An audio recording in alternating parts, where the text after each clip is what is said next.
0, ठीक है।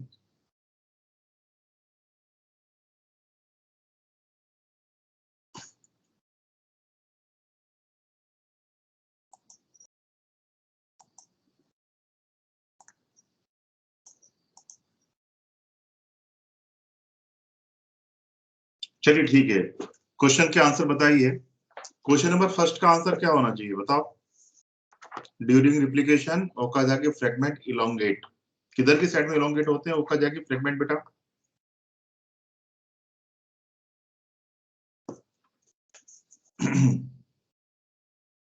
B option. कौन सा ऑप्शन आएगा बेटा इसमें? Option lagging stand toward the transcription. चलो ठीक है, मैं एक काम करता हूँ, इसका एक एनिमेशन दिखा देता हूँ आपको। ये देखिए बेटा, आप बताइए कि ओकाजाकी फ्रेगमेंट जब बन रहे हैं तो हमारा डीएनए डिपेंडेंट डीएनए पॉलीमरेज किधर से किधर जा रहा है?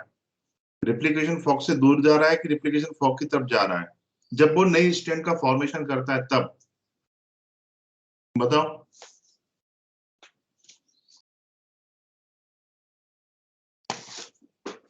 क्या लग रहा है आपको यहाँ पे? टूवर्ड्स जा रहा है क्या? ये देखो, ये जो दिख रहा है ना, ये DNA dependent DNA polymerase enzyme है। ओके, तो देखिए ये तो किधर जा रहा है? ये है हमारा कंटिन्यूस स्ट्रैंड वाला। तो यहाँ पे डीएनए डिपेंडेंट डीएनए पॉलीमरेज किधर जा रहा है? रिप्लिकेशन फॉक की तरफ जा रहा है। आप देखिए, और यहाँ पे देखिए, जब ये डीएनए स्ट्रैंड का फॉर्मेशन करता है तो ये डीएनए रिप्लिकेशन फॉक से जो है दूर की तरफ जाता है। देखो गया ना, ये दूर गया ना, इससे देखो इधर गया ये गया इधर, ठीक है। From replication work. हाँ जी, तो हमारा क्वेश्चन क्या था? अब क्वेश्चन रीड करो, चलो। क्वेश्चन रीड करने के बाद अब आपको आई थिंक डेट क्वेश्चन समझ में आएगा कि क्वेश्चन में क्या पूछा गया है। तो इसका आंसर क्या होगा बेटा? D option. डी ऑप्शन आएगा, लास्ट ऑप्शन आएगा बेटा इसका। चलिए, उसके बाद क्वेश्चन नंबर 2 देखो और फटाफट आंसर बताओ इसका। C option. Helicase. Helicase. Yes yes. Question number 3 का आंसर क्या होगा बेटा? कंजर्वेटिव। कौन सा? कंजर्वेटिव ना।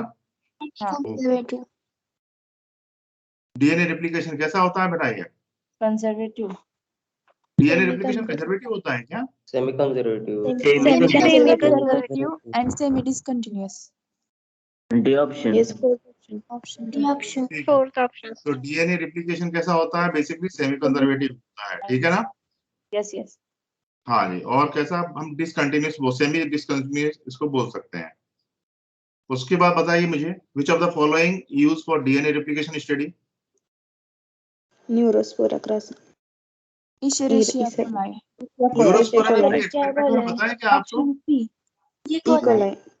इकोलाई के हुए ना जितने भी एक्सपेरिमेंट हुए, बेसिकली इकोलाई के ऊपर देखे गए। हाँ जी, कोई भी एक्सपेरिमेंट इसका न्यूरोस्पोरा के ऊपर नहीं देखा गया, ठीक है ना? तो न्यूरोस्पोरा के ऊपर जो है one gene one enzyme theory से रिलेटेड कंसेप्ट देखे गए थे, वो इससे संबंधित नहीं है डीएनए रेप्लिकेशन से, ठीक है? तो डीएनए रेप्लिकेशन के जितने भी एक्सपेरिमेंट है वो सब ई कोलाई के ऊपर किए गए, ठीक है? अब क्वेश्चन नंबर 5 देखो।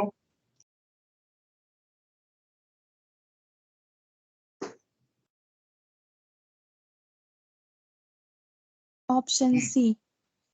यस, इसका ऑप्शन क्या आएगा? सी आएगा, ठीक है। Which of the following help the opening? देखो बेटा, ओपनिंग के समय क्या होता है कि डीएनए के अंदर जो है टेंशन डेवलप होता है डीएनए स्ट्रैंड में, ठीक है? तो डीएनए स्ट्रैंड में टेंशन डेवलप होता है, तो बेसिकली उसको दूर करने का जो काम करता है, एक मिनट में क्वेश्चन रीड कर लेता हूं। Which of the following help the opening of DNA helix in front of replication fork? तो रिप्लिकेशन फॉक की तरफ कौन करता है बेटा? इसमें जो आंसर आएगा वो सी भी आ सकता है और ए भी आ सकता है, ठीक है। क्वेश्चन नंबर बेटा 6 देख, 6 छोड़िए, चलिए ठीक है, 8 नंबर का क्वेश्चन बताइए।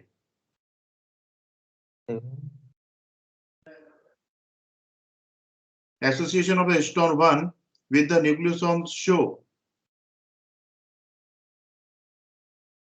डी। एब्सोल्युटली राइट, ठीक ऑप्शन है। B. Okay okay okay, question number जो है 9 बताइए।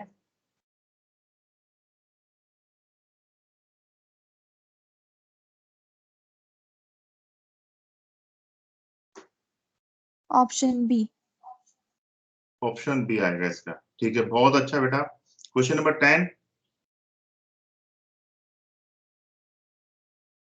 डी डी डी डी आएगा, ऑप्शन। ठीक है। ओके, तो हमने कल के लेक्चर में क्या देखा था? हमने ये देखा था कल के लेक्चर में कि जब भी डीएनए का रेप्लिकेशन होता है तो क्या होता है, डीएनए का स्ट्रैंड ओपन होता है और उसमें जो हमारा डीएनए डिपेंडेंट डीएनए पॉलीमरेज जो होता है वो जो है नए स्ट्रैंड का फॉर्मेशन करता है, ठीक है। जब भी डीएनए डिपेंडेंट डीएनए पॉलीमरेज नए स्ट्रैंड का फॉर्मेशन करेगा तो बेटा हमने क्या देखा था? हमने ये देखा था कि उस समय सबसे पहले एक आरएनए प्राइमर बनता है, उसके बाद जो है डीएनए का फॉर्मेशन होता है, ठीक है। यहाँ पे ये देखा था हमने। उसके बाद बेटा हमने यहाँ पे ये देखा था कि डीएनए डिपेंडेंट डीएनए पॉलीमरेज की एक कंडीशन होती है। क्या कंडीशन होती है डीएनए डिपेंडेंट डीएनए पॉलीमरेज की? कि हमेशा ये नया जो डीएनए बनाता है वो किधर से किधर बनाता है? 5 डेज से 3 डेज डायरेक्शन में बनाता है, ठीक है। बेटा कुछ लोगों का mic I think that open है तो थोड़ा सा उसको बंद कर लीजिए। हाँ जी, तो डीएनए डिपेंडेंट डीएनए पॉलीमरेज की कंडीशन होती है कि ये हमेशा 5 डेज से 3 डेज की तरफ नए स्ट्रैंड का फॉर्मेशन करता है। तो जब भी डीएनए का रेप्लिकेशन होता है तो डीएनए डिपेंडेंट डीएनए जो पॉलीमरेज एंजाइम है एक स्टैंड पे जहाँ पे कंटिन्यूअस स्टैंड है या लीडिंग स्टैंड है वहां पे तो हमको ये किधर की तरफ मूव करता हुआ दिखाई देता है, ये रेप्लिकेशन फॉर्क, ये देखो यहाँ पे रेप्लिकेशन फॉर्क है तो रेप्लिकेशन फॉर्क की तरफ मूवमेंट करता हुआ दिखाई देता है। और लैगिंग स्टैंड में ये किधर दिखाई देता है? रेप्लिकेशन फॉर्क से दूर जाता हुआ दिखाई देता है। दिख रहा है ना बेटा ये आपको? ठीक है, तो ये इस तरह से जो है मूवमेंट करता है। लैगिंग स्टैंड में जो छोटे छोटे डीएनए के फ्रेगमेंट बनते हैं जिन्हें हम क्या बोलते हैं? ओकाजाकी फ्रेगमेंट बोलते हैं। बाद में इन ओकाजाकी फ्रेगमेंट से आरएनए प्राइमर को कौन हटाता है?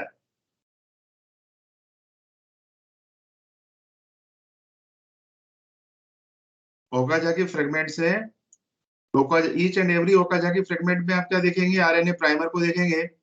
इस आरएनए प्राइमर को रिमूव करने का काम किसका है स्टूडेंट्स?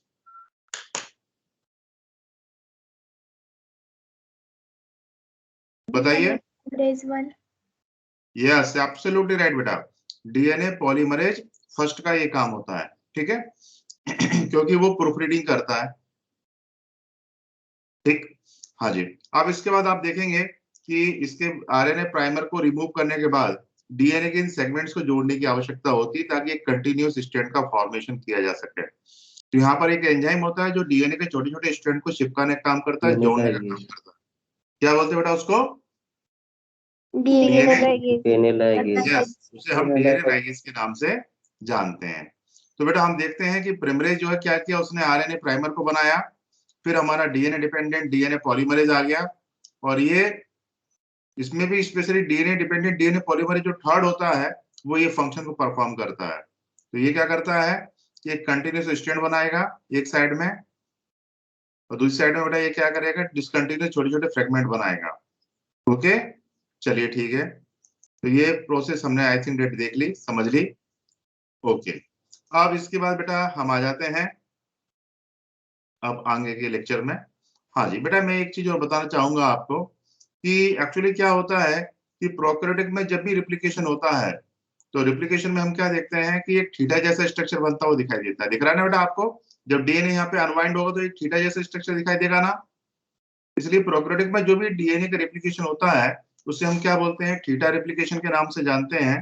जबकि यूकैरियोटिक में जो रिप्लिकेशन होता है तो आप देखते हैं वहां पर जो जगह जगह पे बबल जैसे स्ट्रक्चर दिखाई देते हैं, ठीक है। इसलिए यूकैरियोटिक में जो डीएनए का रेप्लिकेशन होता है ना उसे हम बबल रेप्लिकेशन के नाम से जानते हैं, ठीक है। तो ये दो टर्म्स हैं, बहुत पॉपुलर टर्म्स हैं जो डीएनए रेप्लिकेशन से रिलेटेड है, ठीक है। तो आज के लेक्चर में हम क्या डिस्कस करने वाले हैं मैं आपको ये बताता हूँ बेटा। आज का जो लेक्चर हमारा होने वाला है वो किसके ऊपर होने वाला है? ट्रांसक्रिप्शन के ऊपर होने वाला है और आरएनए के टाइप्स के ऊपर डिस्कस करने वाले बेटा हम। तो आज के लेक्चर में हम क्या डिस्कस करने वाले हैं? आरएनए के टाइप्स और इसके साथ साथ बेटा जो ट्रांसक्रिप्शन की जो प्रोसेस है इसे हम डिस्कस करने वाले हैं, ठीक है। तो बेटा आरएनए के बारे में तो मैंने पहले ही आपको काफी कुछ बता दिया था कि आरएनए जो होता है काफी महत्वपूर्ण होता है मॉलिक्यूल, और इसकी एक विशेषता होती है आरएनए मॉलिक्यूल की कि बेटा ये जो आरएनए होता है ये एंजाइम का भी काम कर सकता है और जेनेटिक मटेरियल का भी काम कर सकता है। ठीक है, तो now we discuss about that RNA. अब हम बात करेंगे किसके बारे में? आरएनए के बारे में बात करेंगे। कुछ आपसे मैं क्वेश्चनरीज भी इसमें डिस्कस करूंगा। चलिए ठीक है, तो now we discuss about that. Transcription को पढ़ने के पहले किसको समझना जरूरी है? आरएनए को समझना जरूरी है। ठीक है, तो हम आरएनए के बारे में बात कर लेते हैं।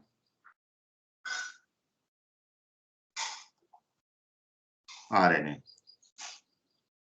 आरएनए के बारे में तो बेटा मैंने आपको जब भी आरएनए वर्ल्ड का जब मैंने कंसेप्ट आपको बताया था उस समय बेटा मैंने आरएनए के बारे में डिस्कस किया था।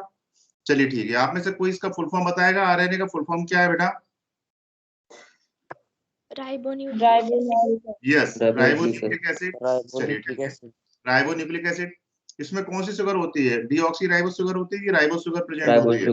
राइबो शुगर प्रेजेंट होती है, ये हमने देख लिया। यस, एब्सोल्युटली राइट, इसमें राइबो शुगर प्रेजेंट होती है। अच्छा, इसमें नाइट्रोजनस, इसमें शुगर कौन सी प्रेजेंट होगी? Ribo sugar.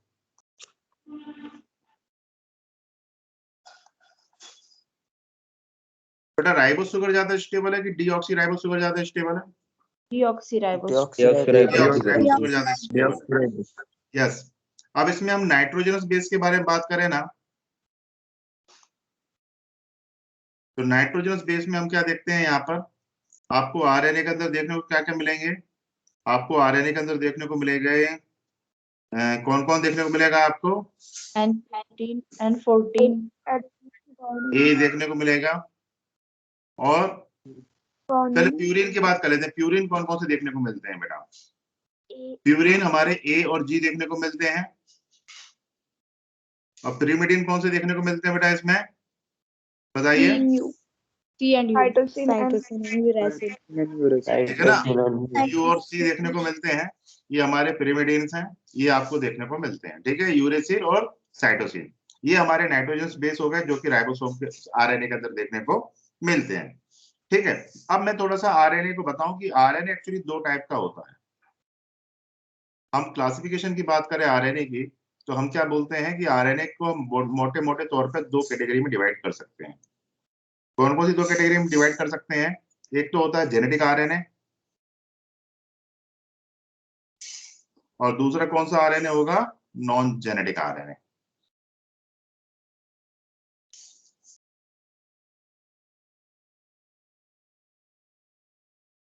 हाँ जी, अब बेटा ये जो जेनेटिक आरएनए है, देखिए ये क्या करता है, ये जेनेटिक नाम से स्पष्ट है कि बेटा किसका काम करेगा? बेटा ये जेनेटिक मटेरियल का काम करेगा। और जेनेटिक आरएनए आपको कहाँ देखने को मिलेगा बेटा? ये आपको देखने को मिलेगा कुछ वायरसेस के अंदर। कौन से वायरसेस में देखने को मिलेगा बेटा? ये रेट्रो वायरस के अंदर देखने को मिलेगा।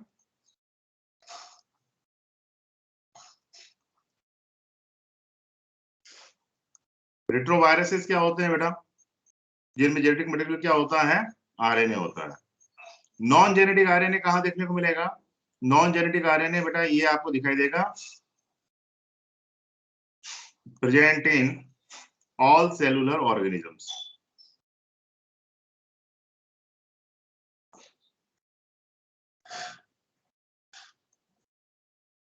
जितने भी सेलुलर ऑर्गेनिजम्स हैं सबके अंदर बेटा आपको कौन सा आरएनए देखने को मिलता है? बेटा आपको नॉन जेनेटिक आरएनए देखने को मिलता है।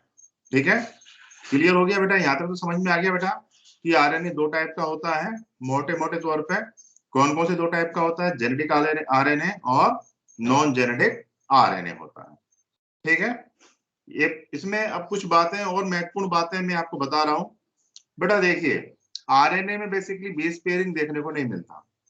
आरएनए में क्या होता है बेटा? बेस पेयरिंग देखने को जनरली नहीं मिलता।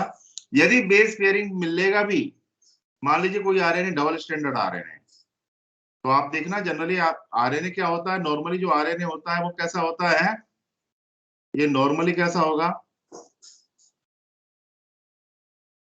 कैसा होगा बेटा? ये सिंगल स्टैंडर्ड आरएनए होगा।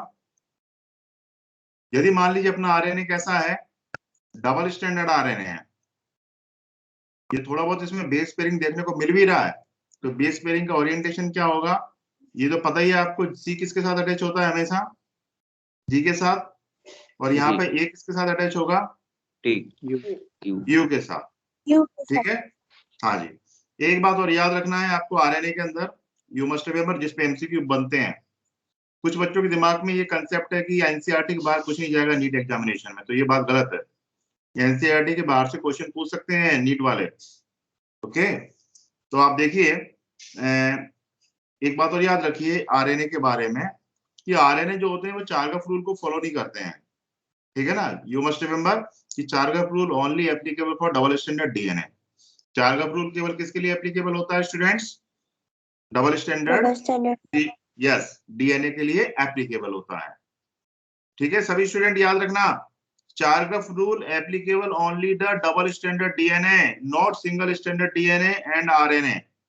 And you must remember in RNA the ratio of the purine and pyrimidine may be 1:1 or may not 1:1। आप बिल्कुल याद रखिएगा कि आरएनए के अंदर प्यूरिन और pyrimidine का जो रेशियो होता है, प्यूरिन नाम छोटा तो इसका स्ट्रक्चर बड़ा। तो प्यूरिन का स्ट्रक्चर क्या है? डबल रिंग होता है कि सिंगल रिंग होता है? Double ring. Double ring. Double ring होता है। ठीक है, और पिरामिडिन का जो स्ट्रक्चर की बात करें ना, तो पिरामिडिन का जो स्ट्रक्चर होता है वो सिंगल रिंग होता है। तो मैंने बताया था स्पेलिंग बड़ी तो स्ट्रक्चर छोटा। तो इनका जो रेशियो 1:1 याद रखना। यहाँ पे बेटा प्रेजेंट भी हो सकता है,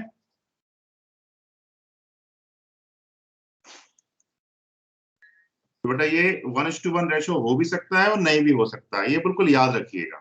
ठीक है, क्लियर हो गया? समझ में आ गया सभी स्टूडेंट्स को? यहाँ कोई कंफ्यूजन नहीं किसी स्टूडेंट को? Yes. किसी स्टूडेंट को कोई कंफ्यूजन है इस कंसेप्ट में जो मैंने यहाँ पे एक्सप्लेन किया है? नहीं कंफ्यूजन। नहीं, ठीक है। अब हम बात करते हैं किसके बारे में? नॉन जेनेटिक आरएनए के बारे में बात करते हैं। भाई ये नॉन जेनेटिक आरएनए क्या होता है और क्या काम करता है? तो याद रखने का कि जो नॉन जेनेटिक आरएनए होता है ना, ये बेसिकली डीएनए का जो एक्सप्रेशन होता है ना उसमें हेल्प करता है। तो now we discuss about that. अब हम बात करेंगे किसके बारे में? हम बात करेंगे नॉन जेनेटिक आरएनए के बारे में बात करेंगे। तो नॉन जेनेटिक आरएनए, बेटा if we discuss about that non genetic RNA, तो मोटे मोटे तौर पर ये जो नॉन जेनेटिक आरएनए वो 3 टाइप का होता है। तो नॉन जेनेटिक आरएनए किसको बोला? जो जेनेटिक मटेरियल का काम नहीं करता। कहाँ प्रेजेंट होता है बेटा? ये जितने भी सेलुलर ऑर्गेनिजम्स हैं उन सब में प्रेजेंट होता है। इसका काम क्या है? ये डीएनए के एक्सप्रेशन में हेल्प करता है। डीएनए को जो भी काम करवाना है वो सब किसकी वजह से करवाता है बेटा? वो सब आरएनए की वजह से करवाता है। मतलब आरएनए क्या काम कर रहा है? डीएनए के एक्सप्रेशन में हेल्प कर रहा है। किसके एक्सप्रेशन में हेल्प कर रहा है बेटा? ये डीएनए के एक्सप्रेशन में हेल्प कर रहा है।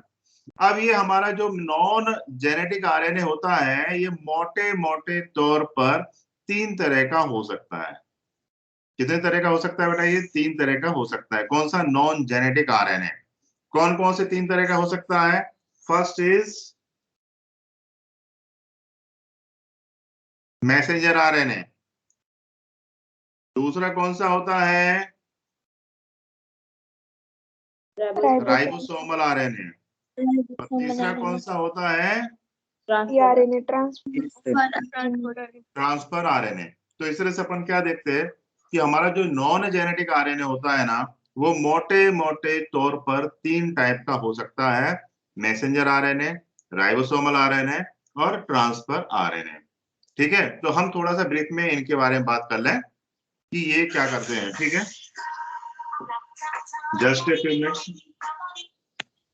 हेलो, हाँ बोलो।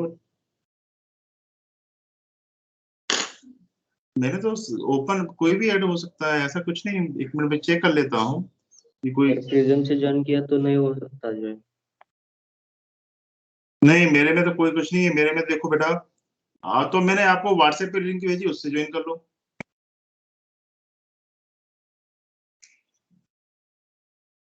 क्या प्रिज्म से ज्वाइन नहीं होता है क्या? हाँ सर, लॉबी में Yes, नहीं sir. दिखता। तो क्या हुआ? मैंने उसके लिए आपके पास ऐप तो है ना माइक्रोसॉफ्ट का टीम का, उस ऐप से सर ज्वाइन हो पर जाएगा। प्रिज्म पर प्रेजेंट ही नहीं पड़ती ना। तो प्रिज्म पे आप टाइम पे नहीं आते क्या 7 बजे? कभी कभी कुछ कुछ काम टाइम से कर लिया करो यार, क्या है अब, ऐप छोटे का बच्चे तो प्रॉब्लम नहीं है। तो लेट हो जाओ। ओके, चलिए ठीक है, आवाज आए मैदान जंग में। अब हम सबसे पहले डिस्कस करेंगे किसके बारे में, मैसेंजर आरएनए के बारे में डिस्कस करते हैं स्टूडेंट। अरे ये क्या हो गया, हाँ, discuss about at messenger RNA. सबसे पहले बेटा हम बात करेंगे किसके बारे में, मैसेंजर आरएनए के बारे में बात करते हैं, ठीक। जय श्री राम। तो मैसेंजर आरएनए,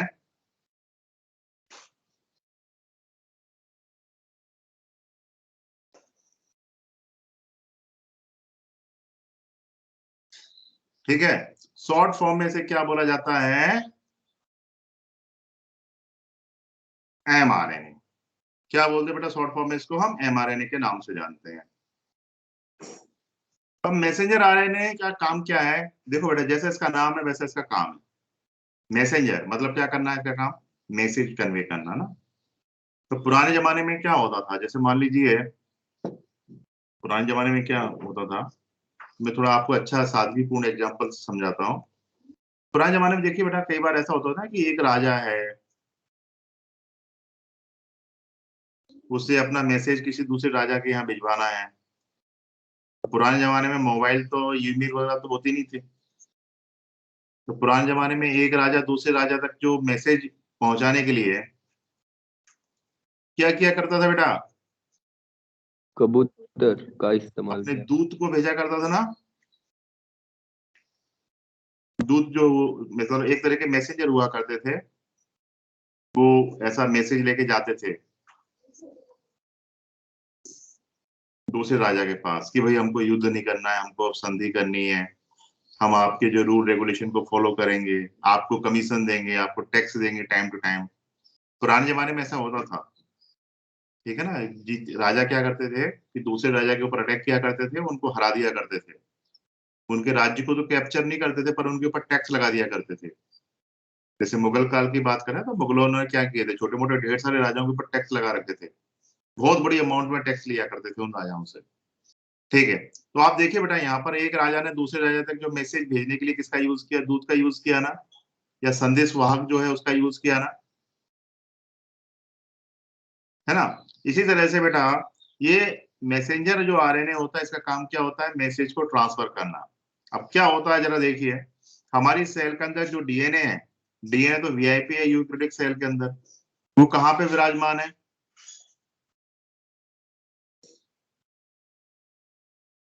डीएनए कहाँ पे विराजमान है स्टूडेंट्स, न्यूक्लियस के अंदर। न्यूक्लियस के अंदर विराजमान है। वो तो न्यूक्लियस से बाहर जाएगा नहीं, उसको न्यूक्लियस से बाहर साइटोप्लाज्म में कोई भी एक्टिविटी करवानी है, कुछ भी एक्टिविटी परफॉर्म करवानी, तो वो उसके लिए क्या भेजेगा, मैसेंजर आरएनए को भेजेगा ना। ये मैसेंजर आरएनए साइटोप्लाज्म में जाके क्या करेंगे, प्रोटीन का सिंथेसिस। प्रोटीन सिंथेसिस करेंगे ना बेटा, प्रोटीन का फॉर्मेशन करेंगे ना बेटा ये। चलिए ठीक है, तो मैसेंजर आरएनए का एक्चुअली काम यही होता है कि डीएनए का जो भी मैसेज है उसे लेके कहाँ जाना, साइटोप्लाज्म में जाना, ठीक है। तो मैसेंजर आरएनए क्या होता है, मैं थोड़ा सा इसके बारे में बात कर लूं, ठीक है। मैसेंजर आरएनए का मोटे मोटे तौर पे जो मैंने डिस्कस किया, ये तो क्लियर हो गया ना, सभी को समझ में आ गया बेटा कि मैसेंजर आरएनए एक्चुअली होता क्या है। देखो बेटा, मैसेंजर आरएनए के बारे में फटाफट इंपॉर्टेंट पॉइंट डिस्कस कर लेता हूं।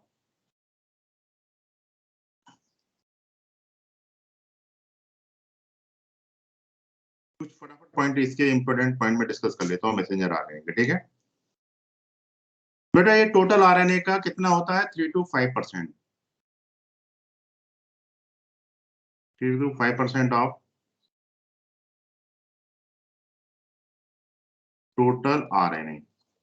मैसेंजर आरएनए टोटल आरएनए का कितना होता है बेटा, ये 3 to 5% होता है। इसका स्ट्रक्चर कैसा होगा, इसका स्ट्रक्चर होगा सिंपल एंड स्ट्रेट।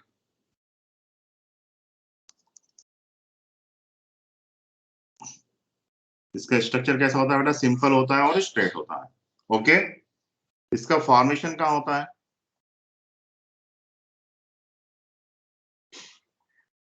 इसका फॉर्मेशन होता है के अंदर। ये क्या है? यूकैरियोटिक के अंदर। प्रोकैरियोटिक में बेटा इसका फॉर्मेशन कहाँ होना चाहिए? जरा कॉमन सेंस से बताइए।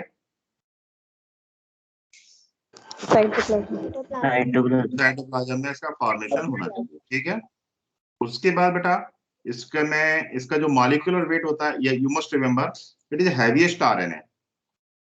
ठीक है, इसका जो मॉलिक्यूलर वेट होता है वो होता है इसका करीबन approximate 5 lakh Dalton something something होता है। इतना इसका मॉलिक्यूलर वेट होता है। मतलब बेटा ये क्या है? हैवीएस्ट टाइप का बेटा ये आरएनए है। जब मैं आपको इसका स्ट्रक्चर बना के दिखा देता हूँ ये कैसा आरएनए होता है। ठीक है बेटा, देखिए इसका स्ट्रक्चर कैसा होगा। मैसेंजर आरएनए का स्ट्रक्चर कैसा होगा बेटा? स्ट्रेट चेन स्ट्रक्चर होगा इसका। ठीक है, इसका जो स्टार्टिंग एंड होगा बेटा वो इसको हम क्या बोलेंगे? 5 डेज। इसका जो लास्ट पोर्शन होगा इसे अपन क्या बोलेंगे? 3 डेज। क्या बोलेंगे बेटा? उसे हम 3 डेज बोलते हैं। ठीक है, अब यहाँ पर एक गुप्त लैंग्वेज लिखी हुई रहती है। ठीक है ना, एक खुफिया लैंग्वेज यहाँ पे लिखी हुई रहती है। उस खुफिया लैंग्वेज को क्या बोलते हैं? कोडिंग। उसको हम बोलते हैं, यहाँ पर जो भी लैंग्वेज प्रेजेंट होती है उससे हम क्या बोलते हैं? Genetic code. क्या बोलते हैं बेटा उसको? हम जेनेटिक कोड बोलते हैं, या उसके और भी ढेर सारे नाम हैं। जेनेटिक कोड के अलावा उसको हम क्रिप्टोग्राम के नाम से भी जानते हैं। क्रिप्टोग्राम। ठीक है, तो ये लैंग्वेज यहाँ पे लिखी हुई रहती है। ठीक है, ये इसको कोडॉन भी बोलते हैं। ये लैंग्वेज यहाँ पे लिखी हुई रहती है। याद रखना, जो कोई भी एमआरएनए हो दुनिया का, उसका जो स्टार्टिंग कोडॉन होगा, मतलब जो स्टार्टिंग उसका जो कोडॉन होगा वो हमेशा क्या होगा? क्या होगा बेटा? वो हमेशा AUG। क्या होगा बेटा? वो AUG होगा। अब इसको याद रखने का तरीका आप ऐसे याद रख सकते हो कि स्टार्टिंग कोडॉन होगा वो हमेशा क्या होगा? राजस्थानी लोग बोलते हैं ना, कोई भी उनके घर पे आता है तो क्या बोलते हैं वो? आओ जी। खंबा गड़ी।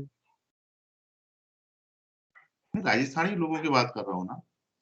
ठीक है, तो राजस्थानी लोग क्या बोलेंगे? कोई भी उनके यहाँ आता है, आओ जी पधारजो। तो यहाँ पे आप देखेंगे स्टार्टिंग जो कोडॉन होगा वो कौन सा होगा? AUG। याद रखने का। ठीक है, जोशी सर। ये स्टार्टिंग कोडॉन है।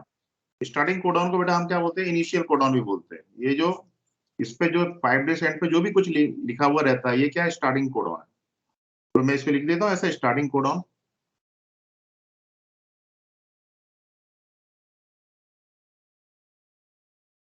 या इसको हम बोलते हैं इनिशियल कोडॉन बोलते हैं, क्योंकि इससे स्टार्टिंग हो रही है बेटा, तो इसे हम इनिशिएशन कोडॉन बोलेंगे।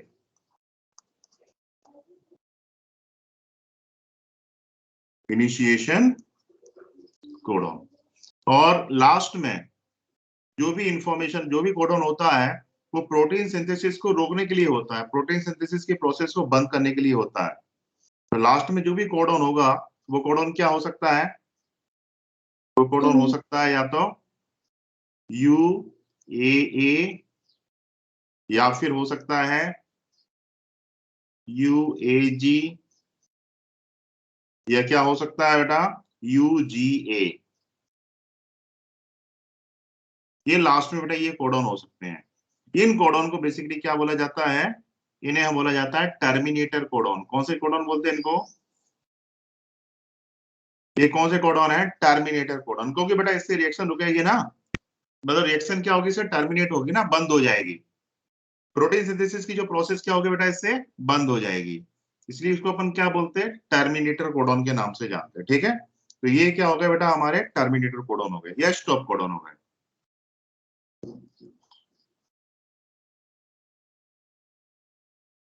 स्टॉप कोडॉन, या इसको हम क्या बोल सकते हैं, नॉनसेंस बोल सकते हैं ना। ये कौन से कोडॉन होते हैं, हो गया बेटा ये नॉनसेंस कोडॉन। ठीक है, क्लियर हो गया। तो ये हमारा क्या होता है बेटा, ये हमारा जो है बेसिकली एमआरएनए का स्ट्रक्चर होता है। आई थिंक दैट एमआरएनए का स्ट्रक्चर सभी को समझ में आ गया। अच्छा, एक चीज और इसमें है कि एमआरएनए की लाइफ सबसे कम होती है, तो यहाँ पे ये भी मेंशन कर दूं, लाइफ स्पैन।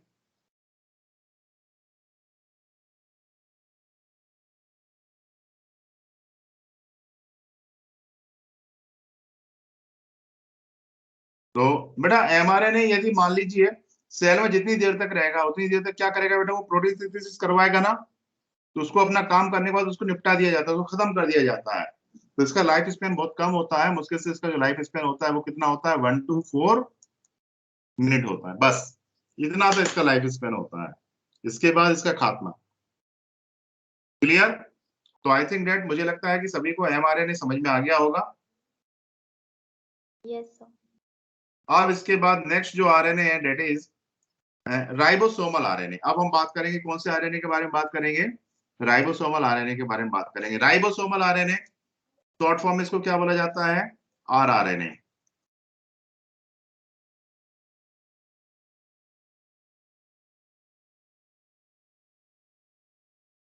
शॉर्ट फॉर्म में से हम बोलेंगे आरआरएनए।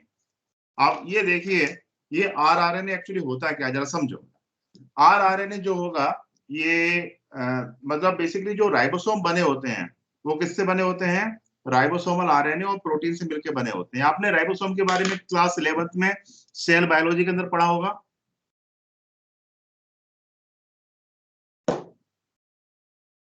पढ़ा है ना राइबोसोम के बारे में आपने। Yes sir. यूकेरियोटिक में कौन सा राइबोसोम होता है, ATS टाइप। ATS type. और प्रोकैरियोटिक में 7 70S टाइप का होता है। ठीक है, क्या क्लोरोप्लास्ट में और माइटोकॉन्ड्रिया के अंदर भी राइबोसोम प्रेजेंट होते हैं क्या, हाँ। यस, उनमें भी आपको जो है राइबोसोम देखने को मिलेंगे। Absolutely right. ठीक है बेटा, अभी जो राइबोसोम का एक्चुअली फॉर्मेशन किससे होता है मैं आपको बताता हूँ। बेटा राइबोसोम जो बेसिकली क्या होते हैं, ये इनको नेकेड सेल ऑर्गेनेल्स के नाम से जाना जाता है। ये तो पढ़ा है आपने छोटी क्लासेस में कि राइबोसोम के ऊपर कोई सेल मेम्ब्रेन का कवरिंग नहीं होता है, इसलिए इसको नेकेड सेल ऑर्गन्स के नाम से जानते हैं। और राइबोसोम बेसिकली किसके बने होते हैं, प्रोटीन और राइबोसोमल आरएनए के बने होते हैं। तो बेटा याद रखना, ये जनरली क्या होता है बेटा,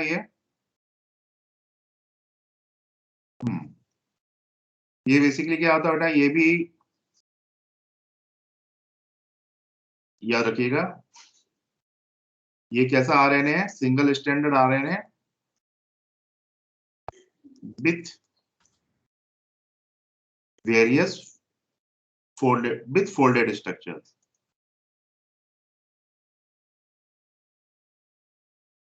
ये एक्चुअली सिंगल स्टैंडर्ड आरएनए है विथ फोल्डेड स्ट्रक्चर। मतलब आपको इसका स्ट्रक्चर कैसा दिखाई देगा, आपको इसका स्ट्रक्चर कुछ ऐसा दिखाई देगा।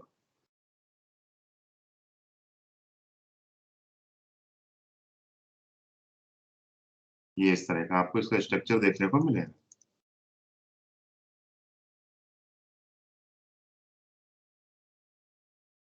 इसको आप देखेंगे इलेक्ट्रॉन माइक्रोस्कोप से तो ये आरएनए कुछ इस तरह का दिखाई देता है। मतलब ये सिंगल स्टैंडर्ड आरएनए है, पर आपको इसमें क्या दिख रहा है, छोटे छोटे छोटे छोटे आपको इसमें लूप दिख रहे हैं ये। तो इस तरह का बेटा ये आरएनए होता है, कौन सा, राइबोसोमल आरएनए। ठीक है, अब इसकी अमाउंट कितनी होती है, या देखिए, देखिए बेटा, ये टोटल आरएनए का 80% होता है।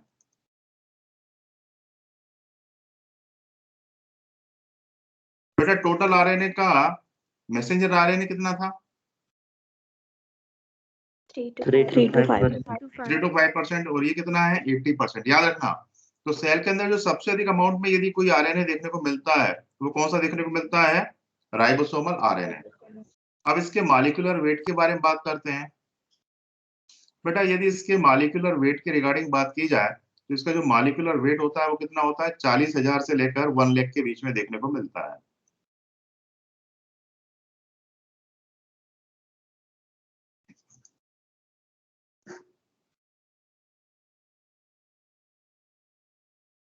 डाल्टन समथिंग इसका मॉलिक्यूलर वेट देखने को मिलता है बेटा। ठीक है, अब ये तो हो गया। इसका काम क्या है, फंक्शन?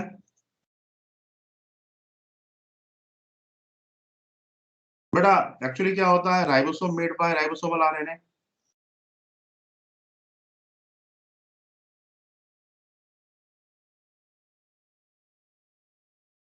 राइबोसोम किसका बना होता है, राइबोसोमल आरएनए और प्रोटीन। किसका बना होता है बेटा, राइबोसोम, राइबोसोमल आरएनए और प्रोटीन का बना होता है। इसके अलावा बेटा ये बाइंडिंग साइट प्रोवाइड करते हैं।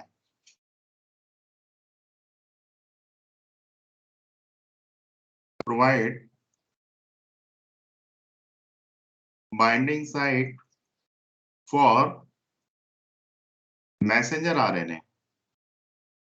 देखो भाई, मैं आपको बताता हूं, हमारा डीएनए वीआईपी न्यूक्लियस में बैठा है, ये हमारी सेल का डॉन है। ये न्यूक्लियस से बाहर जा ही नहीं रहा। डीएनए ने अपने किसी भी फंक्शन को परफॉर्म कराने के लिए क्या बनाया, क्या तैयार किया बेटा उसने, मैसेंजर आरएनए। अब ये मैसेंजर आरएनए कहाँ जाएगा, साइटोप्लाज्म में। साइटोप्लाज्म में किसके पास जाएगा बेटा, ये साइटोप्लाज्म में जाएगा किसके पास, राइबोसोम के पास जाएगा ना। और राइबोसोम में जाके बेटा ये फिट हो जाएगा। और इसके ऊपर जो इंफॉर्मेशन लिखी हुई है, उसी इंफॉर्मेशन के अकॉर्डिंग, इस पे जो भी इंफॉर्मेशन इनग्रेव्ड है, उस इंफॉर्मेशन के अकॉर्डिंग क्या होगा, प्रोटीन का फॉर्मेशन होगा। तो जो भी प्रोटीन है उसका फॉर्मेशन इसी के अकॉर्डिंग होगा। हाँ, तो जो भी जैसे प्रोटीन है, तो प्रोटीन का जो फॉर्मेशन है वो इस मैसेंजर आरएनए के अकॉर्डिंग होगा।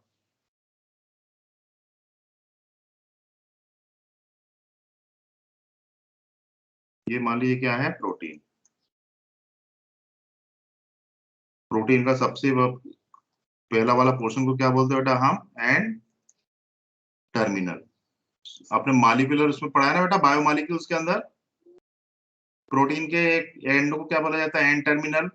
और दूसरे एंड को क्या बोला जाता है बेटा, सी टर्मिनल। एब्सोल्युटली राइट, दूसरे एंड को हम सी टर्मिनल के नाम से जानते हैं ना। ओके, तो आप देखिए, अब यहाँ पर मुझे बताइए, एमआरएनए किसके पास जा रहा है, राइबोसोम के पास जा रहा है ना। तो राइबोसोम के पास जब वो जा रहा है, तो राइबोसोम के ऊपर अटैच होने के लिए उसको कोई तो बाइंडिंग साइट चाहिए ना, जहाँ पे जाके वो अटैच हो सके। तो बाइंडिंग साइट कौन प्रोवाइड करता है, राइबोसोमल आरएनए प्रोवाइड करता है। क्लियर हो गया बेटा, समझ में आ गया बेटा ये आपको। तो राइबोसोमल आरएनए के बारे में हमने क्या देखा, राइबोसोमल आरएनए के बारे में हमने देखा भाई ये single strand RNA with folding structure. और आरएनए जितना सेल में देखने को मिलता है उसका 80% जो आरएनए होता है वो कौन सा होता है, राइबोसोमल आरएनए होता है। इसका जो मॉलिक्यूलर वेट होता है वो 40,000 से लेकर 1,00,000 डाल्टन समथिंग होता है। राइबोसोम इसका बना होता है। और राइबोसोम में जो बाइंडिंग साइट होती है उसको प्रोवाइड करने का काम किसका होता है, राइबोसोमल आरएनए का होता है। इट बिकम क्लियर, ये समझ में आ गया बेटा आपको, पूरा क्लियर हो गया। चलिए ठीक है, अब इसके बाद मैं बात करूंगा किसके बारे में, now we discuss about that tRNA. अब हम बात करने वाले हैं किसके बारे में स्टूडेंट्स, टीआरएनए के बारे में बात करने वाले हैं। टीआरएनए कैसा क्या स्ट्रक्चर होता है उसको देखते हैं। TRNA full form transfer RNA, ठीक है। तो टीआरएनए को देखते हैं।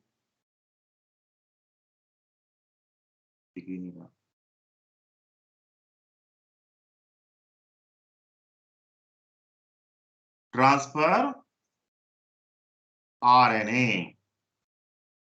टीआरएनए। सर आरआरएनए की लाइफ स्पैन कितनी होती है? हाँ, बहुत अच्छा क्वेश्चन। आरएनए का जो लाइफ स्पैन कितना होता है, बेटा देखिए, हमारा जो आरएनए होता है वो कई सालों तक सरवाइव कर सकता है जब तक हमारी सेल सरवाइव कर रही है, ठीक है। तो आरएनए का जो लाइफ स्पैन होता है वो काफी ज्यादा होता है as compare to messenger RNA. तो यदि हम इसके लाइफ स्पैन के बारे में बात करें तो मैं बता देता हूँ, यह बहुत अच्छा क्वेश्चन पूछा बेटा आपने। हाँ जी, तो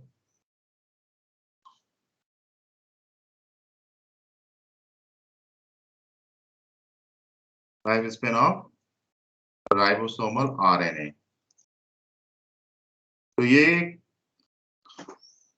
सेवरल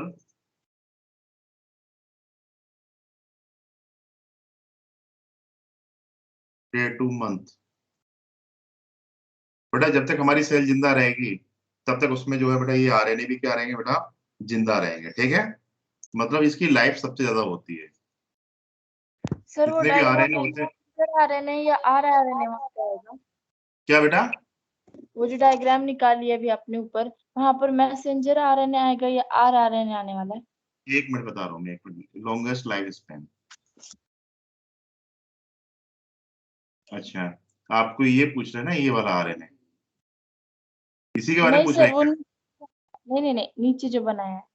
इसमें? हाँ जी, ये देखो, ये जो आपको दिख रहे हैं बेटा, ये जो सैंडविच जैसे स्ट्रक्चर दिख रहे हैं आपको, बड़ा पाव जैसे, ये देखो, ये ना, ये तो है राइबोसोम। यस। ये क्या है बेटा? राइबोसोम। समोसा। और इसमें आप देख रहे हैं ये ग्रीन कलर का जो स्ट्रक्चर दिख रहा है, ये क्या है? MRNA.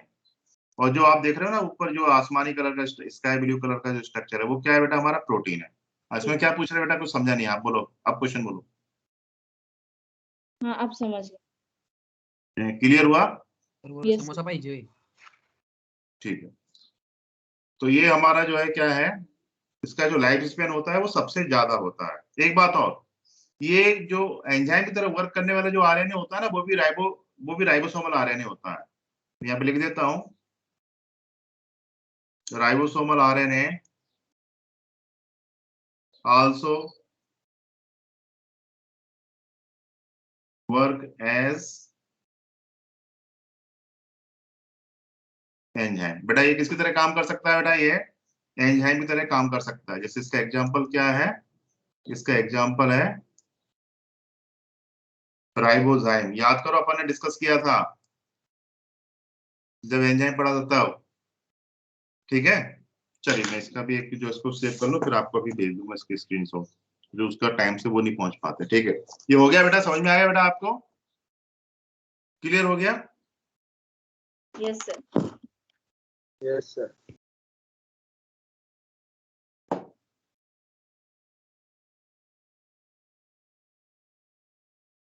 Yes, now we discuss about transfer RNA. तो ट्रांसफर आरएनए करता क्या है? पहले मैं आपको इसके फंक्शन के बारे में बता दूं, फिर अपने को इसके बारे में जो थ्योरेटिकल डिस्कशन बाद में पढ़ेंगे। ठीक है, देखो बेटा क्या होता है, समझिए। जैसे ये हमारी सेल, ये क्या है? हमारी सेल है। जैसे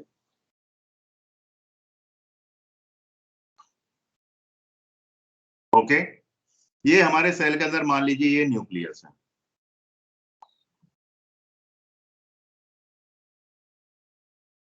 न्यूक्लियस के अंदर हमारा सुपर हीरो बैठा हुआ है, पूरी सेल का डॉन बैठा हुआ है। क्या नाम है इस डॉन का? डीएनए, है ना? डीएनए को जब भी कोई भी वर्क करवाना है तो ये क्या करेगा? अपने चमचे बनाएगा। इसने जो भी चमचा बनाया, इसका जो चमचा है बेटा वो क्या है? आरएनए। इसका जो भी चमचा है वो क्या है? Messenger RNA. अब मैसेंजर आरएनए जो है बेटा न्यूक्लियस से निकल के कहां जाएगा? साइटोप्लाज्म में जाएगा। अब साइटोप्लाज्म में क्या है? राइबोसोम्स है। साइटोप्लाज्म में हमारे राइबोसोम्स है बेटा।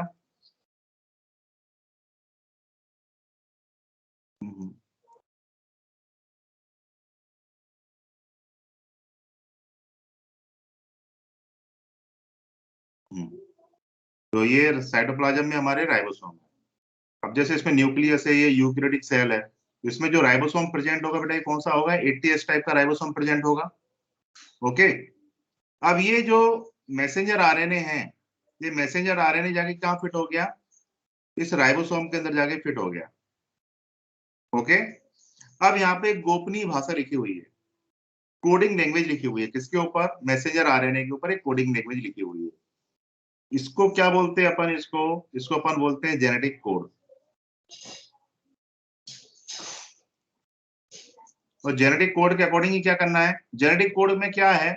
यहाँ पे अमीनो एसिड का सीक्वेंस है, मतलब जो भी प्रोटीन को बनाना है ना, उस प्रोटीन में कौन कौन से अमाइनो एसिड को कहाँ पे अटैच करना है, उसका पूरा सीक्वेंस कहाँ लिखा रहता है, मैसेंजर आरएनए के ऊपर लिखा रहता है।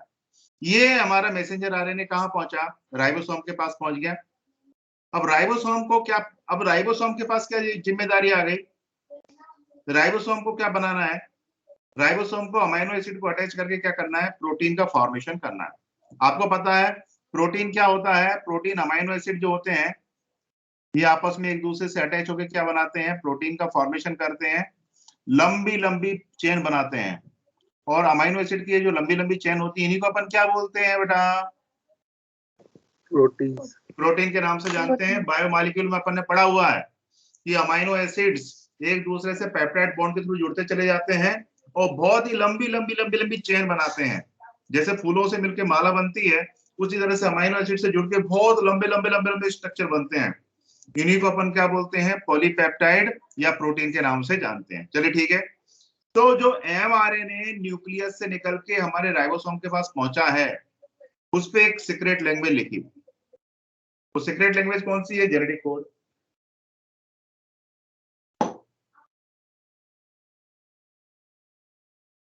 Just a minute.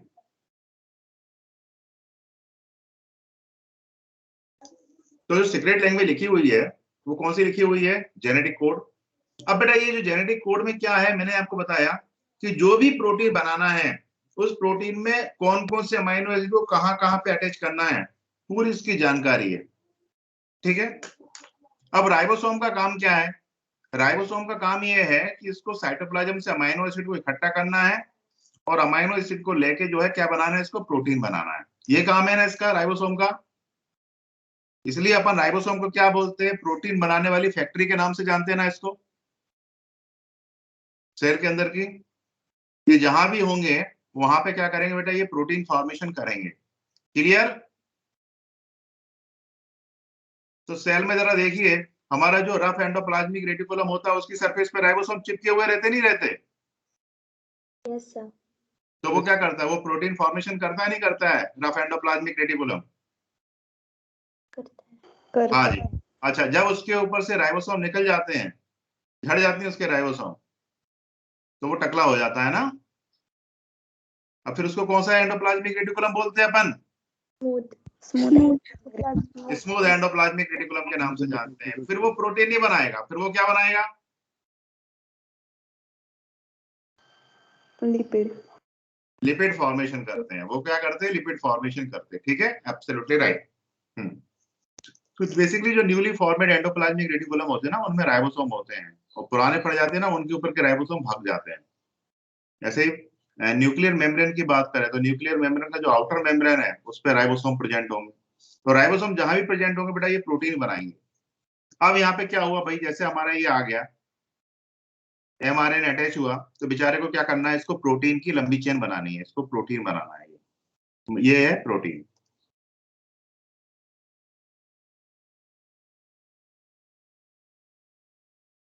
अब प्रोटीन बनाने के लिए क्या चाहिए, अमाइनो एसिड चाहिए। अब हमारा जो राइबोसोम होता है ना, इस राइबोसोम के भी चमचे होते हैं।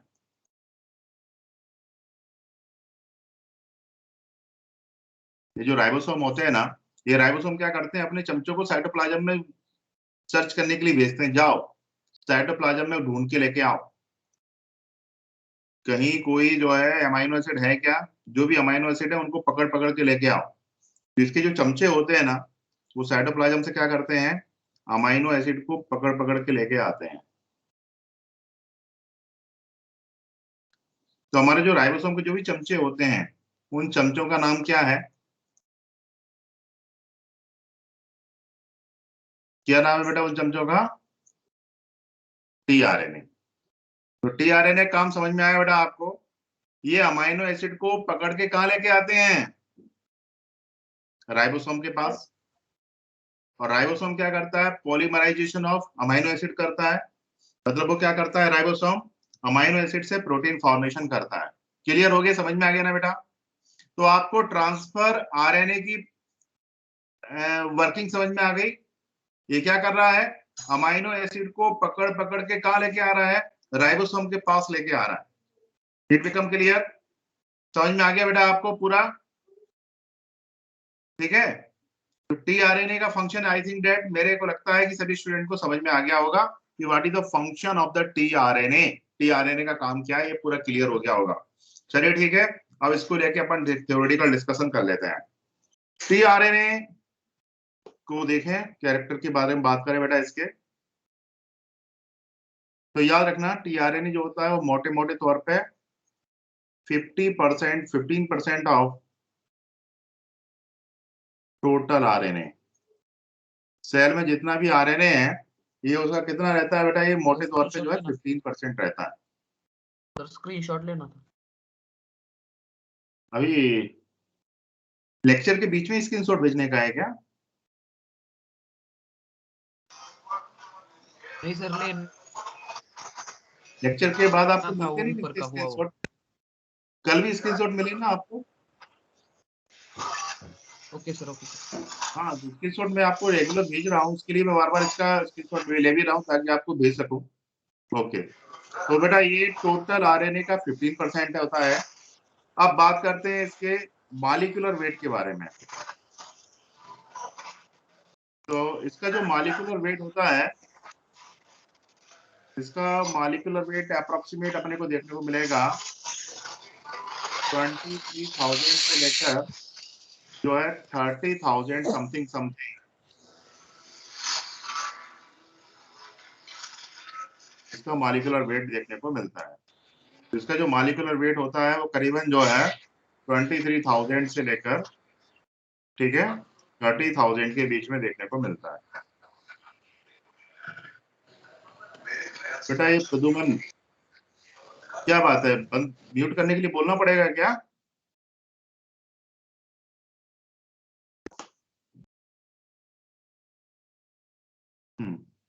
तो इसका जो मॉलिक्यूलर वेट होता है वो कितना होता है, 33,000 से लेकर 30,000 के बीच में होता है। ठीक, ये सबसे स्मॉलेस्ट आरएनए है, याद रखना।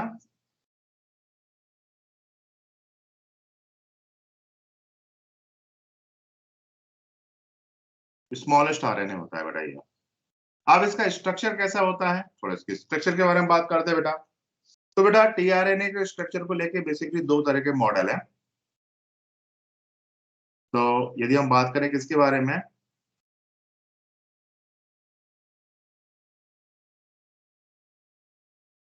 स्ट्रक्चर ऑफ टीआरएनए के रिगार्डिंग डिस्कस करें, तो बेटा टीआरएनए के रिगार्डिंग यदि हम स्ट्रक्चर के बारे में बात करते हैं तो दो मॉडल है। पहला जो मॉडल है बेटा इसे हम बोलते हैं हेयरपिन मॉडल। देखो साइंटिस्ट लोग बहुत अच्छे अच्छे नाम रखते हैं। तो पहला जो मॉडल है इसको क्या बोलते हैं अपन, हेयरपिन मॉडल के नाम से जानते हैं। ठीक है, अब ये जो हेयरपिन मॉडल है, एक साइंटिस्ट था जिसका नाम था हॉगलैंड, उसने बेटा ये मॉडल दिया था। अच्छा, अब ये हेयरपिन मॉडल दिया है ना, तो हेयरपिन एक्चुअली जानते हैं ना बेटा आप लोग, ठीक है? आपने देखा ना गर्ल्स जो अपने बालों में जो एक पिन लगा के रखती हैं लंबी लंबी, वो हेयर पिन होती है ना। तो उसकी तरह स्ट्रक्चर होता है, ऐसा हॉगलैंड साहब ने बताया। कैसा स्ट्रक्चर होता है उन्होंने बताया, देखो ऐसा स्ट्रक्चर होता है कुछ इस तरह का, जैसे मैं ड्रॉ करके बता रहा हूँ।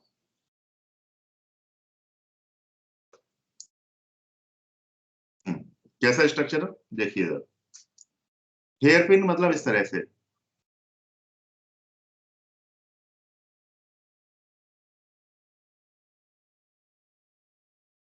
ऐसा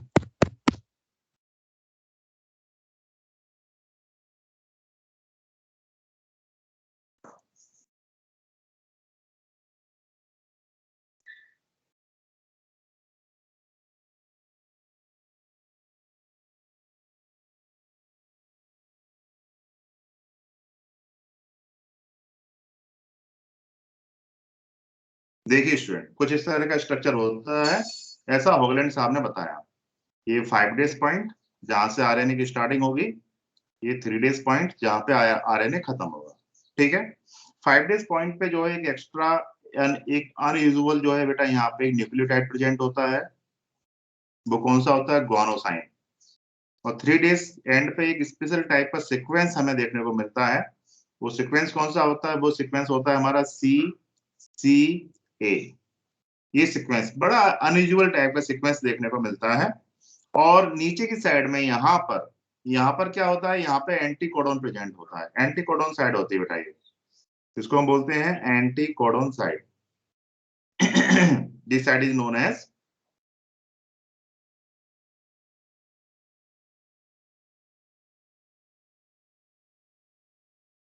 बेटा, ये एंटी कोडॉन साइड होती है। और 3' साइड में बेटा ये क्या करते हैं, ये अमाइनो एसिड को पकड़ के लेके आते हैं। अमाइनो एसिड को पकड़ के लेके आते हैं। समझो बेटा कैसे, ये एंटी कोडॉन साइड कैसी, जरा समझो। ये आपको बताना बहुत जरूरी है। जैसे मान लीजिए ये हमारा क्या है, सपोर्टेड बेटा, ये हमारा क्या है, मैसेंजर आरएनए। ये हमारा मैसेंजर आरएनए, ठीक है। अब मैसेंजर आरएनए पे जो है जो कोड है, वो कोड क्या है, वो कोड है हमारा जैसे कि आओ जी, स्टार्टिंग कोड आओ जी। आओ जी मतलब कि ए यू जी। अब इसके पास जो है, अब जो भी इसको जो है, इसके लिए ये किसको कोड कर रहा है, मतलब ये कौन से अमाइनो एसिड को जो है बेटा, ये कुछ अमाइनो एसिड को कोड करते हैं। तो इसको अमाइनो एसिड देने के लिए कौन आएगा, टीआरएनए आएगा। तो टीआरएनए जब भी आता है अमाइनो एसिड देने के लिए, तो जो इस जेनेटिक कोड को देखता है, तो जो एमआरएनए में जो जेनेटिक कोड लिखा है, उससे टीआरएनए क्या करता है, अपनी मैचिंग करता है। टीआरएनए के पास जो भी जेनेटिक कोड होना चाहिए, वो इसके लिए कोड, जेनेटिक कोड कौन सा होना चाहिए इसके लिए, यू के सामने बेसिकली क्या अटैच होगा। मान लीजिए इससे कोई नया आरएनए बन रहा है, तो ए के सामने क्या लगना चाहिए एज पर रूल, यू के सामने क्या लगना चाहिए एज पर रूल, ए। जी के सामने क्या लगना चाहिए एज पर रूल, सी। आरएनए की बात कर रहे हैं, मतलब आरएनए से आरएनए मान लीजिए अटैच हो रहा है, तो ये वाला बेस सीक्वेंस लगना चाहिए ना। तो यदि मान लीजिए ये कोडॉन हो गया, ये मान लीजिए क्या हो गया, कोडॉन हो गया, तो उससे अटैच होने वाला जो है ये सीक्वेंस, 3 बेस का जो ये सीक्वेंस है, ये जो कि टीआरएनए के ऊपर प्रेजेंट है। कहां प्रेजेंट है बेटा, ये सीक्वेंस टीआरएनए के ऊपर प्रेजेंट है। तो इस पर्टिकुलर सीक्वेंस को अपन क्या बोलेंगे, एंटी सर कोडॉन के नाम से जानेंगे, ठीक है। तो टीआरएनए पे, हाँ पता है यार, 2 मिनट था। तो जो टीआरएनए के ऊपर जो भी एमआरएनए से अटैच होने के लिए जो भी सीक्वेंस प्रेजेंट होता है, उस पर्टिकुलर सीक्वेंस को अपन कौन सी साइड, वो सीक्वेंस कहां प्रेजेंट होता है, एंटी कोडॉन साइड में प्रेजेंट होता है, ठीक है। तो ये हमारा क्या है, ये हमारा जो है टीआरएनए का मॉडल है। कौन सा मॉडल है बेटा, ये वाला हेयर पिन मॉडल। तो बेटा ये हेयर पिन मॉडल है, पर ये मॉडल ज्यादा पॉपुलर नहीं हुआ, ये बाद में कैंसिल हो गया। तो ये समझ में आया बेटा आपको। ये एनसीईआरटी में प्रॉपर्ली दिया नहीं है, पर मैंने आपको इस प्रॉपर्ली बताया है। तो मेरे ये भी जो स्क्रीन शॉट्स हैं, इसको प्रॉपर तरीके से स्टडी कीजिएगा इसकी, ठीक है। बाद में अपन इसको डिस्कस करेंगे, ठीक। ओके सर, थैंक यू आज सर। के लेक्चर में जो भी डिस्कस किया समझ में आया, यस सर। Yes sir. थोड़ा थोड़ा समझ में आया, मुझे लगता है अभी थोड़ा थोड़ा समझ में आया। बार बार इन चीजों को अपन डिस्कस करेंगे तो एकदम क्लियर हो जाएगा बेटा ये, ठीक है। हाँ सर। हाँ bye sir. Thank you students, sir bye. Thank you for bye watching. Sir. Bye sir. Bye. Thank you sir. Okay, thank you sir, bye.